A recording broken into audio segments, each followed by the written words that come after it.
Virtual Paralegal Services with Jaclyn Foster, episode 122. Are you ready to make your law firm a profit-generating machine that will free up your time and skyrocket your impact? With more than 2 decades of business growth experience and having proven that you can be successful while prioritizing your family and your impact, introducing the Profit with Law podcast. I am your host, the creator of the Firm Differentiator 10X Effect, Moshe Amsel.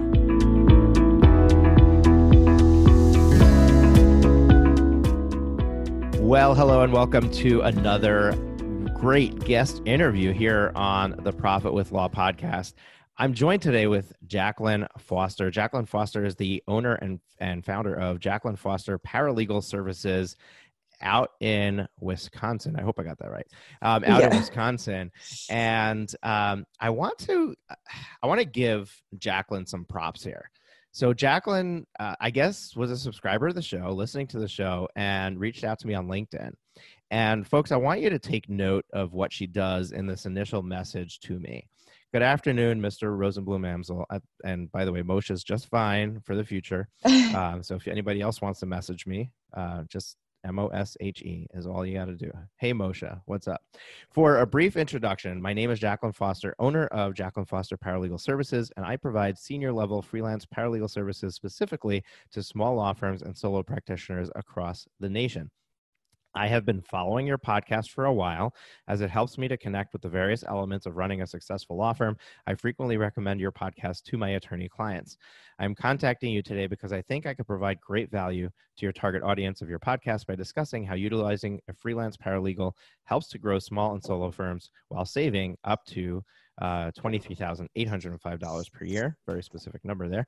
Small firms can experience extreme fluctuations in their caseload, issues with staffing and efficiencies, and a scarce or limited amount of financial support that prevents them from being able to grow their firm. Here's what I could cover in an episode on your podcast.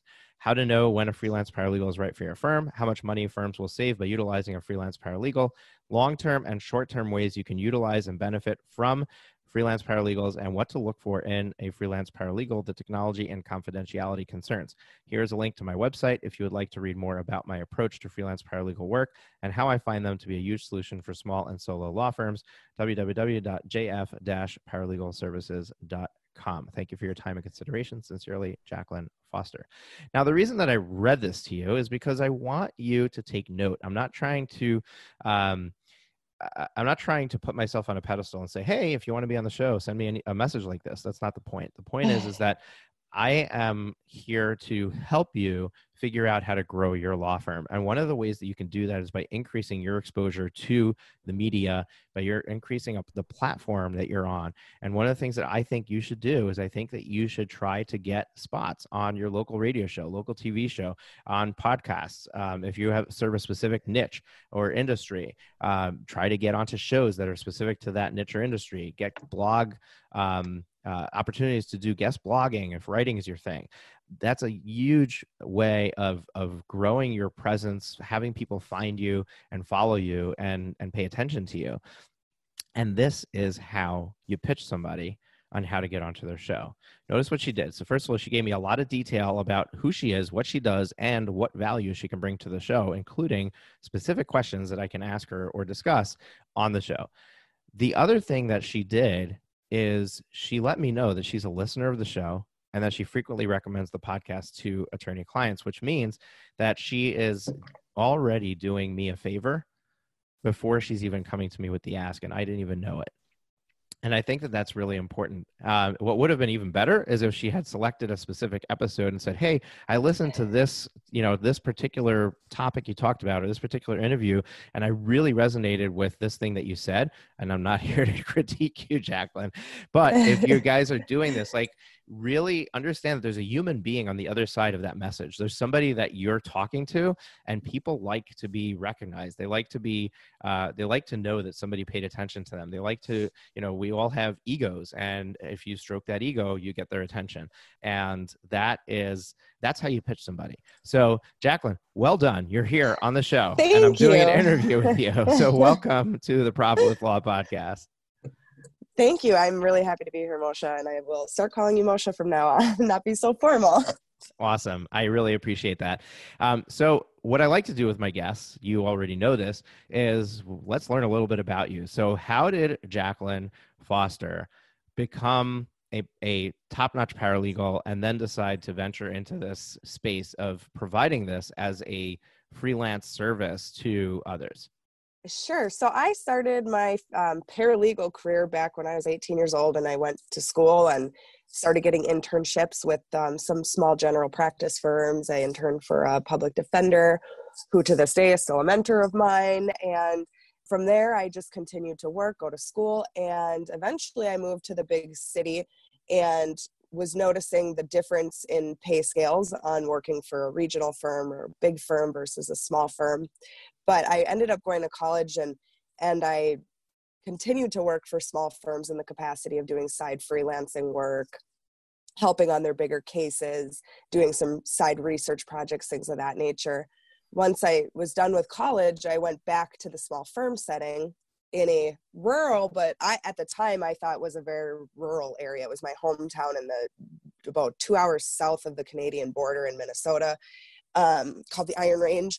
And I thought that was like small town, very small town. And the small firm I worked for up there had very unique issues, meaning there was a difficulty with high turnover rates, staffing issues. And eventually I moved to Ogama, Wisconsin, which there's no way anybody knows where this is. It's a little dot on the map. That I was looking for a paralegal job here and found a real estate transaction type attorney in the closest city, which is 30 minutes away from me. And the population's like 2,000 people. And I'm like, okay, I've really hit rural now. So when I was interviewing with her, she said to me, she's like, I'm really embarrassed to admit this, but you are the first applicant I have ever gotten in my 7-8 years of practice that included any legal experience whatsoever. And to put on top of it, 7 years of experience and college background and all these things. She's like, I feel like I struck gold, but she's like, I'm really sorry. I can only pay you $15 an hour. That's my budget here. So it kind of dawned on me in that moment that there are small firms that have no access, one, to senior level paralegals or paralegals with even a year of experience or any education, fresh out of college even. There's no experience in the area. Or if they find somebody that has the experience, they don't have the ability to pay them really what they realistically could go get if I were to go travel an hour into the city and be a paralegal in Wausau, Wisconsin. So that's that enticing. I would rather go drive an hour for double the pay versus stay with the small firm. However, I decided to stay with the small firm because that's my passion. I like working for solo attorneys and small law firms. So down the road, I started to freelance some more as well as working for her. And then I transitioned over into freelancing full time. It worked better for my family personally for me to stay home and do freelance work. Through that, I was able to start working for big firms all of a sudden out in Chicago, Texas, Georgia. So I was starting to work for really big firms and realizing through doing all of that, what they were paying me and the company I was working for to utilize me as a senior level paralegal from across the nation. My attorney rate up in Phillips, Wisconsin, or wherever in this remote area could utilize me the exact same way and be able to afford it, because the key is that I was suddenly an independent contractor. I wasn't getting paid benefits or, they weren't paying my payroll taxes, nothing of that nature. So I was all of a sudden affordable for these small firms. So about 2 years, I kept working under an agency, and I still contract with them. They're a fantastic agency to work for. So I still keep them and work for fulfilling some of their contracts. But I started to realize I really want to niche down to my small firms, solo practitioners that desperately need access to senior level paralegals, but it's either not in their area, they don't have access to it, or they cannot afford it if they were to come by one. They can't compete with what bigger cities are offering. So that's where I started my company, and I've been just exclusively supporting small and solo attorneys, and it's been an amazing, amazing journey. Wow, I love the entire story of how this all unfolded. It all makes so much sense, and it's I don't blame you for wanting to navigate this process. And what's interesting is that we're in a day and age today that technology allows us to do things that we never could have done before, and it's contracting borders. It's removing this, oh, I live in this place and therefore I can't do it. We have an international subscriber base. We have people that are listening to this show from Nigeria, Right. from Peru, from Canada, UK, Australia, like places that you would never think. Egypt, Hawaii. There's listeners all over the place. And what I want to highlight is that lawclerk.legal is a marketplace for freelance attorneys to get hired by a law firm. And what's interesting is that they have also removed the borders. So you can have access to an attorney in Wisconsin when you're a New York City law firm, and you can save money that way, but more importantly, you can get access to expertise that's not necessarily there in your geographic area. And I love that that's what you're doing, is you're basically removing borders and creating access to paralegal services. And I can tell you that and I'm sure you know this already, but solos and smalls, when you're looking to bring on your first paralegal, or I have a paralegal, they're busy, I need more work.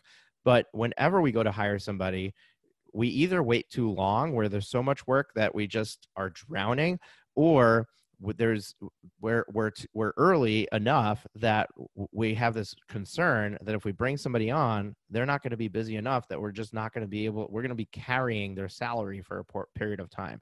So besides for the selling point of, hey, the overhead of an employee, which, the average weighted calculation of that is 18% above your salary across the United States, which means that between benefits, and it also depends on your benefits package, but even if you're not paying any benefits, between the taxes that you have to pay and all of that, and wasted productivity, which I know you highlight on your website, is it's huge. It starts at 18%, could be much higher than that of their salary. So you're getting a discount right there. So you can then use that discount to pay more per hour or per job for the work that you're doing, in order to make this, a really no-brainer for somebody to be able to get access to these paralegal services.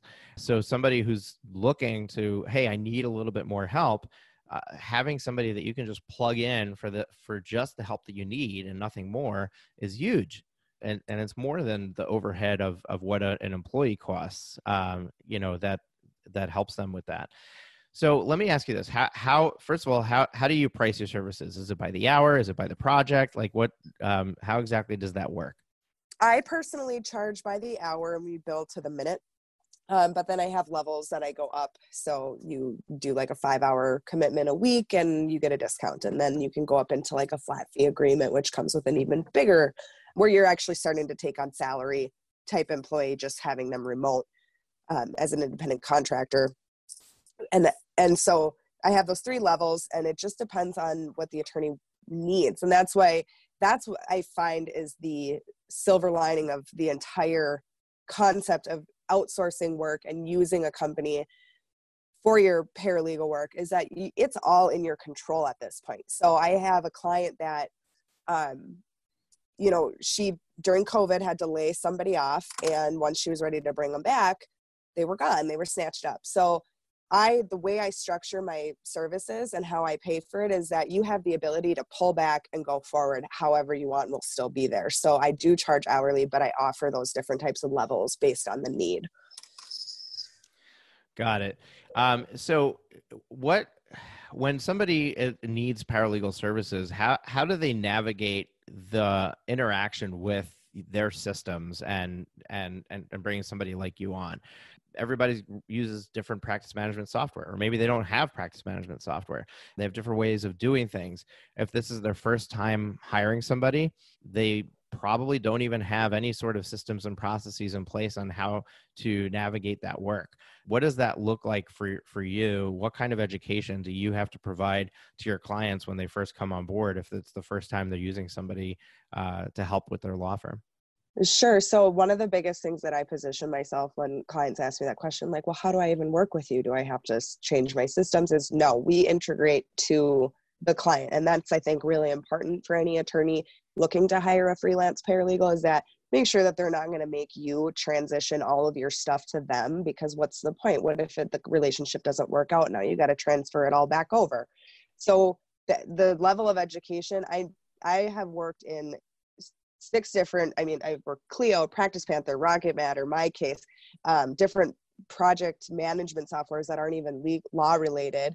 I've accessed their cases through their client files through VPN, Citrix, Dropbox, Box.com.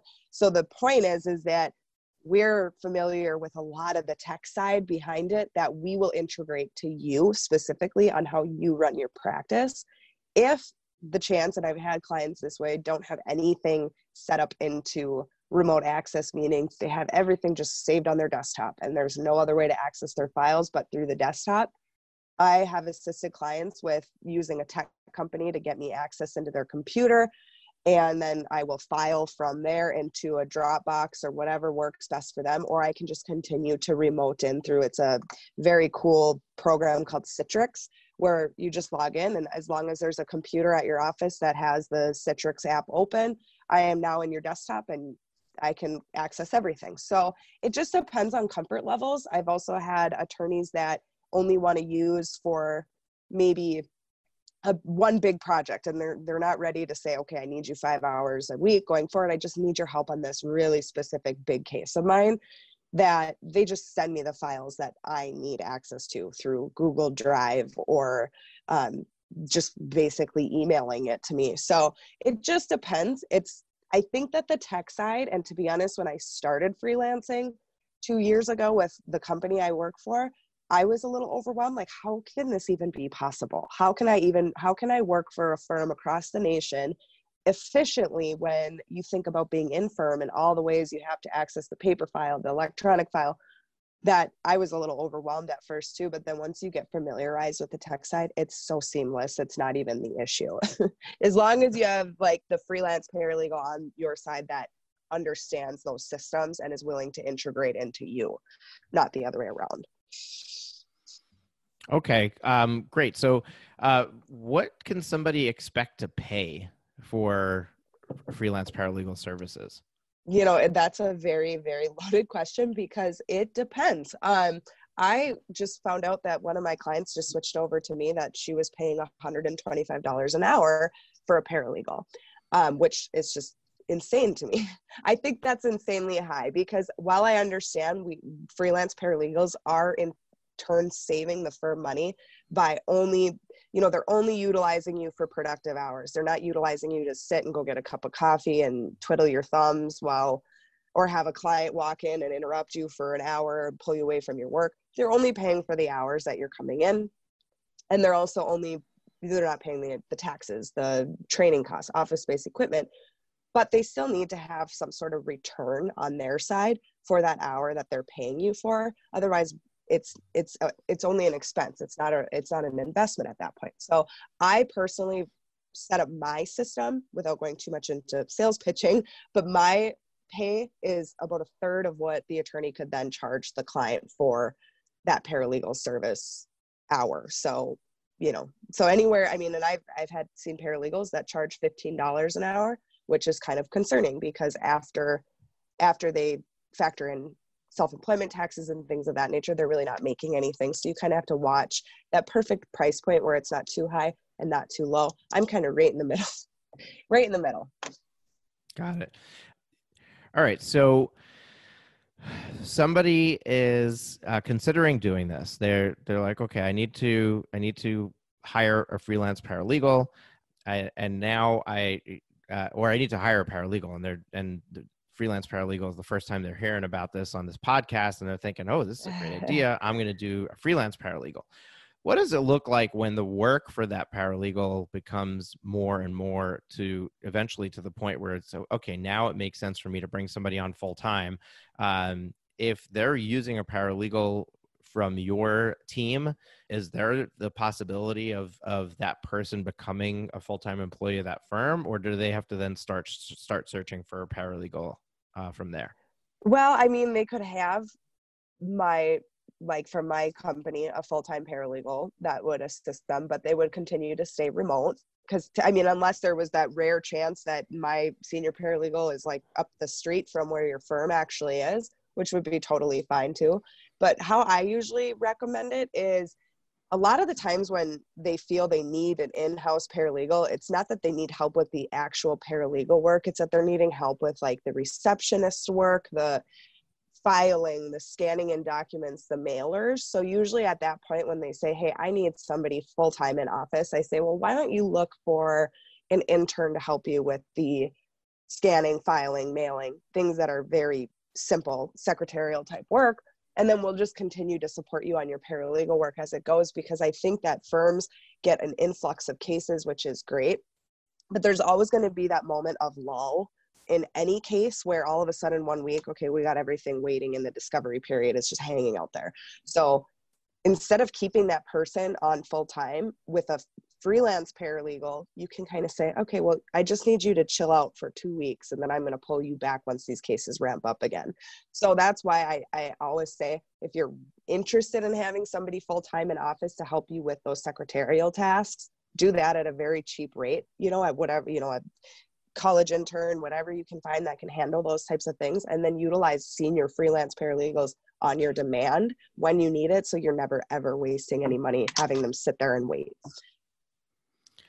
Now, typically when somebody hires a paralegal in-house, especially if it's the first hire, they might give the paralegal other tasks to do that are not necessarily paralegal tasks. Right. So I don't have, a full-time receptionist at the front desk. I don't, let's say it was just me as a solo. I'm bringing on a paralegal for the first time. I need some help.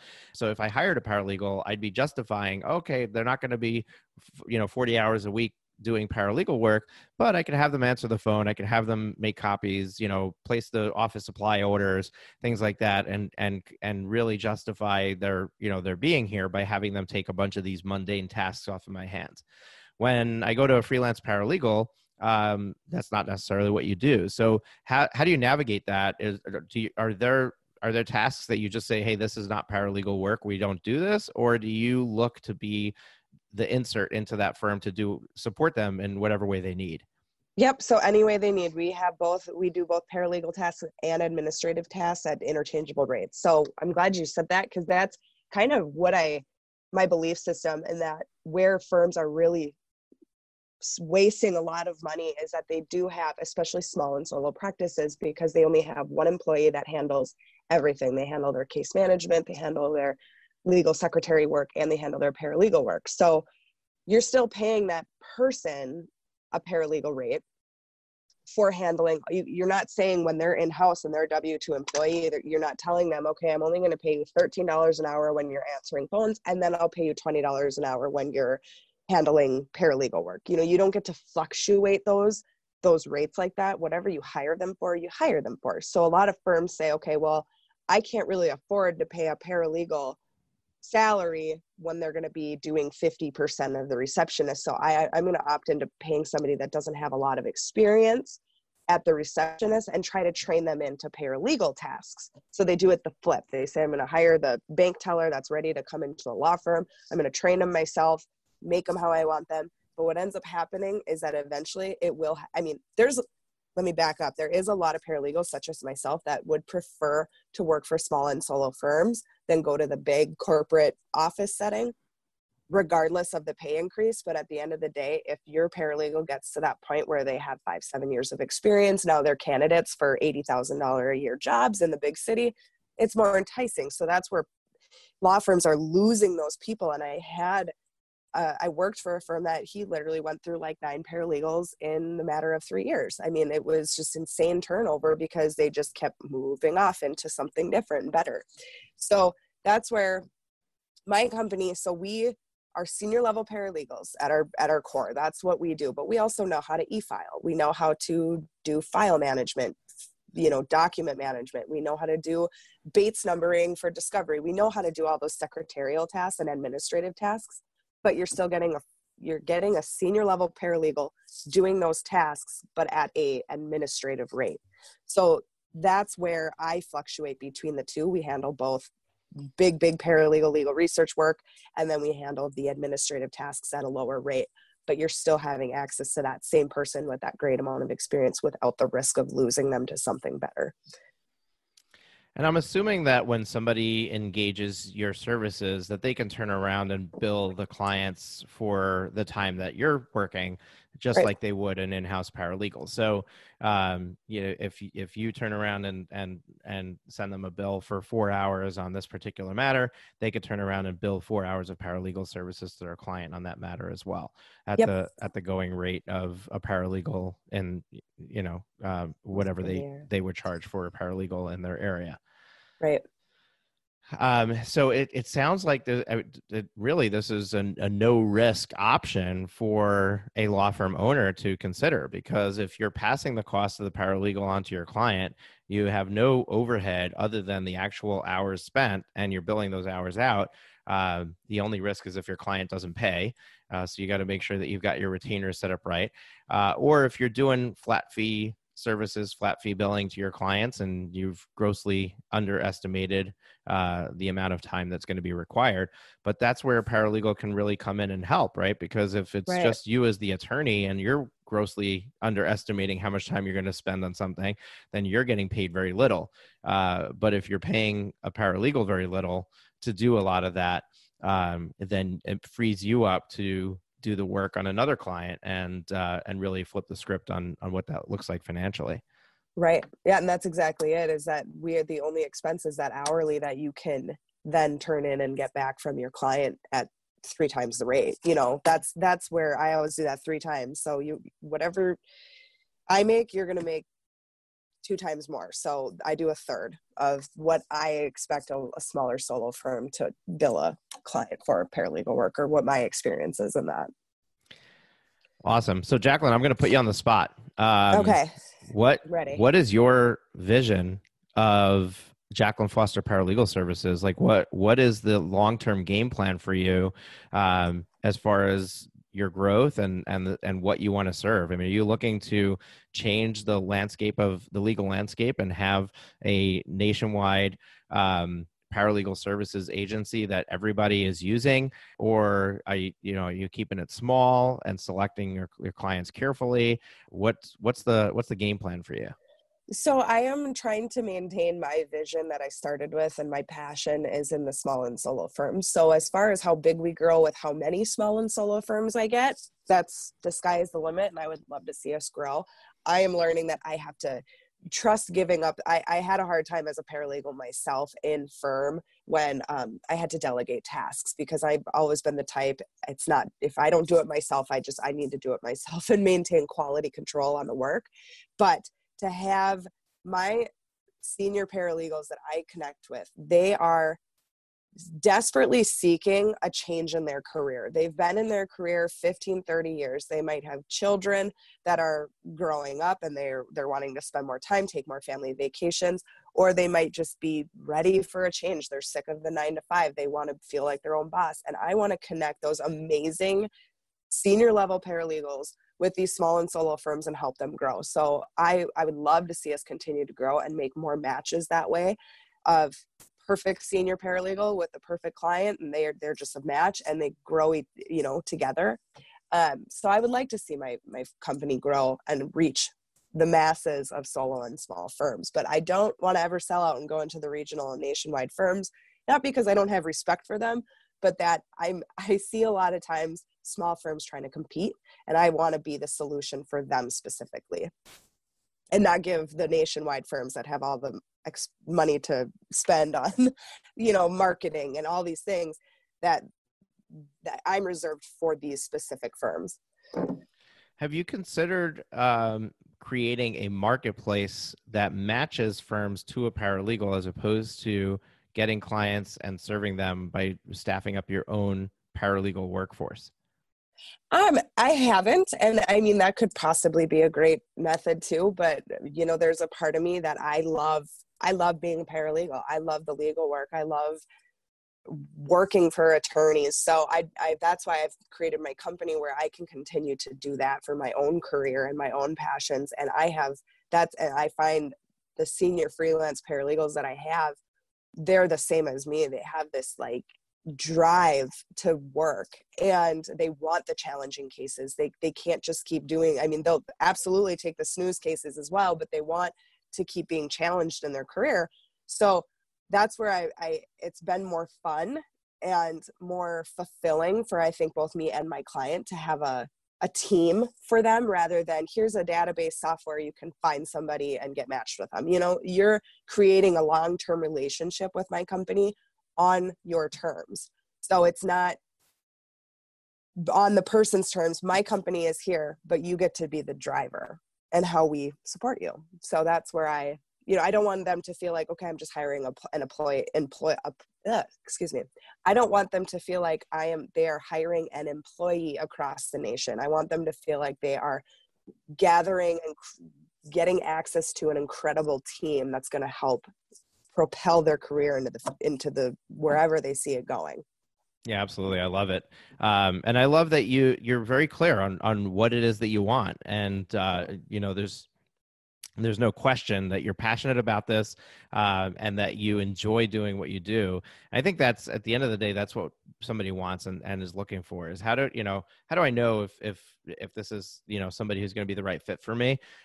Well, do they love what they do? And, right. And that's coming through clear in this conversation. So kudos to you for that. Thanks. Well, I think this has been a great conversation. I guess my question to you is if somebody wants to find out more about your paralegal services, taking the next step with you, how do they go about doing that? Sure. So you can visit my website. It's jf-paralegalservices.com. On there, you can find my about, information on how I insure my company, mitigating risks. You can find what specific practice areas we cover, testimonials from other attorneys, and just if you're still on the fence where you're still not quite sure, just peek through my blog. I have information on how when a freelancer is right for your firm at this time, technology, means, and methods, different ways you can utilize us. So just take a peek through, and then I have my easy contact form. You can quickly schedule a call that works on your schedule, and then we'll discuss what your needs are, immediate and long term, and see what we can do. Awesome. Jaclyn, thank you so much for your time here on the podcast, and great information. Love what you're doing. I think it's well needed. I think that it serves a need in the marketplace. And we're definitely going to be talking about your services in our various coaching programs. This question comes up a lot. How do I know when it's time to hire? How do I hire my first employee? How do I expand when I'm not yet ready to expand, but I also need it? It's, it's a big struggle for small business owners, solos as well as small law firms. You can have a staff of 4 or 5 or 6, and still you still have this dilemma every time you want to bring on a staff member. The larger firms, when you have 100 people on staff, it's easy to hire somebody. There's enough cash flow there to cover somebody's salary until until their plate is full. And with small firms, that's not the case. And that's really the key here, is, how do I insert the extra help I need without having all of this excess in the process, and right. it solves it. You solve that for paralegals, LawClerk.legal solves it for attorneys. I mean, we basically have everything covered for people to be able to grow their firm in a very logical and controlled fashion. Absolutely. And I think that's amazing. So folks, check Jaclyn out. If she resonated with you on this interview at all, give her a spin, just talk to her, have that conversation, and see where, maybe you can start putting in just a small amount of hours of paralegal work, and then you can start to increase that as the need grows. And it's going to be a game changer. We don't realize how much time we're wasting on so many tasks that don't need to stay on our plate. And if we start to get those tasks off of our plate, it opens up possibility for our growth that we just didn't know was there, because we were always so busy that we just didn't have time to pay attention to the opportunities around us. So that's really the key to growth, is to figure out how to get as much off of your plate as possible. And we're just handing it to you on a silver platter here on the Profit with Law podcast. So love that. Jaclyn, thank you so much. And folks, check out her website. That website, one more time, was jf-paralegalservices.com, correct? Correct. Then thank you so much, Moshe, for having me. It is my absolute pleasure. Folks, we're here every Thursday doing a guest interview. We are here every Tuesday with me doing a solo episode. If you are enjoying the show, we would love it if you gave us a rating and review in your podcast player. We would also love it if you hit that subscribe button if you're not already a subscriber, so that you get notified in your podcast player the next time that we release an episode. We'd love to have you back for more. And if you're a longtime subscriber, we really appreciate you. And thank you so much for tuning into the show. And I hope that we're bringing you great content every single time. I know I'm enjoying these conversations, and I hope that you're enjoying listening to them as well. Until next time, let's stay profitable, and I'll catch you on Tuesday. Have you been enjoying the show? We sure hope so. To make sure you never miss an episode, be sure to hit the subscribe button in your podcast player app. Next week, we will be back with more valuable resources and ideas on how to break the mold and take your law firm to the next level.